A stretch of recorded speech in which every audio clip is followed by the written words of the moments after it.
What is the dynamic like as a single, collaborating with the parents to give children the best education that they can have? Like, have you found some best practices in that regard? Like, because I know just in general, and obviously we're not going to touch on specific schools or anything in this podcast, but as an educator myself and being involved in those spaces, sometimes you'll get these parents that are super engaged, super involved. Collaborative, and then some that are maybe more distant. So, what has your experience been in that regard? I think a lot of my experience has come from growing up in a large family, and some of my siblings were homeschooled, some of them went to school, some of them did both. And so just like watching my parents experience their my siblings go to school and like seeing them on the receiving end of teachers has really helped me too. So as a teacher, like the what my parents would be emailed, or like how my sibling teachers communicated with my parents was really helpful to me, because I could see where maybe the stressors were, or where the parents could be interpreting it one way and the teacher would be interpreting it the other way. So my hope, like as an educator, like that had helped me like see where the parents are coming from, and just building a relationship from that, and just wanting the best for their child. Well, and that speaks to the gift of empathy, Mhm. right? Like the capacity to put yourself in the shoes of another, whatever their role is in relationship to the dynamic. And the more able you are to do that, then obviously, typically the better outcomes you're going to get. And I think it's really perceptive of you as well, growing up as a kid, that you were aware of those things. Mhm. Like in your own family, you were like, this is something that I'm like interested in. I feel like there's a lot of kids that maybe wouldn't have that kind of focus, Mhm. and which probably speaks to how this was like your calling. Yeah, yeah. No, I really do love it. I love all of my students. It's fun. It's a great career. Yeah, Yeah. yeah, yeah, no doubt. I know you're practicing Catholic. I mean, obviously, I'm sure implicitly that informs maybe your approach, your teaching style, even maybe.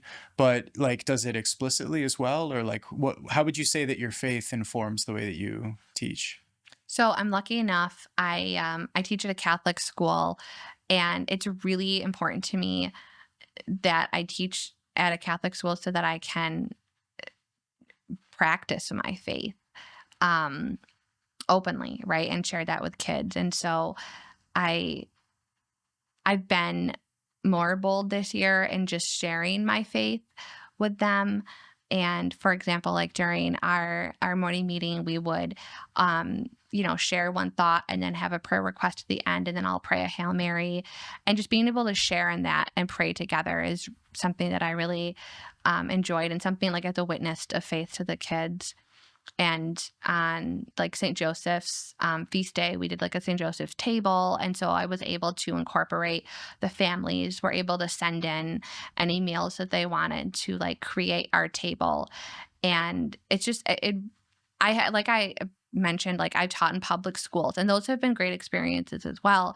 But I just think there's a richness and a treasure to teaching in a Catholic school as a Catholic, because you can share how fun it is to be a Catholic and how much joy there is in that. And I made a point this year of sharing the feast days with my kids, and we had parties, and we celebrated All Saints Day. We dressed up and we did presentations, and we prayed the Divine Mercy Chaplet on like following that Divine Mercy Sunday. We did that on Monday, and um, just there's so many treasures in teaching in a Catholic school, that I did not imagine coming my way. It just sort of like crept up on me, and I just the more I grew in my faith as an adult, the more I could see that, like, planting these seeds of faith in my students at such a young age, so that like hopefully down the line they might look back one day and be like, oh yeah, I remember having St. Joseph's table, and just sort of like kind of like, I don't, looking back on that and appreciating the faith in a time maybe they aren't appreciating it, I guess.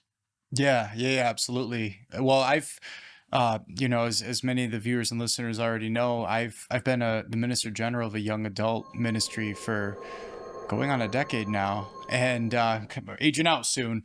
But and so our mission is the new evangelization. It's to kind of like re-evangelize Catholics from anywhere from like lukewarm to on fire, and to have community in that regard. And so, we're acutely aware of the statistics. Like a lot of times it's by the age of 14 that kids just lose their faith. Mhm. If they didn't already have good formation up until that point. Mm. So what you're doing in your career is so needed. It is like laying that literal foundation to set somebody up for the rest of their life. I hope so. I hope so. I'm learning too, though. Like seeing their faith grow and just those seeds being planted is very encouraging to me, and Yeah. I enjoy sharing that with them. They the class I had was so sweet. I taught them when you hear like an ambulance or an EMT or like a fire truck that we should all pray a Hail Mary. And they learned that. And then when they would ever hear one, they would like announce in class that there was a siren and we all stopped and prayed a Hail Mary. And so Yes. um, my hope would be that they would carry that on or think about that often.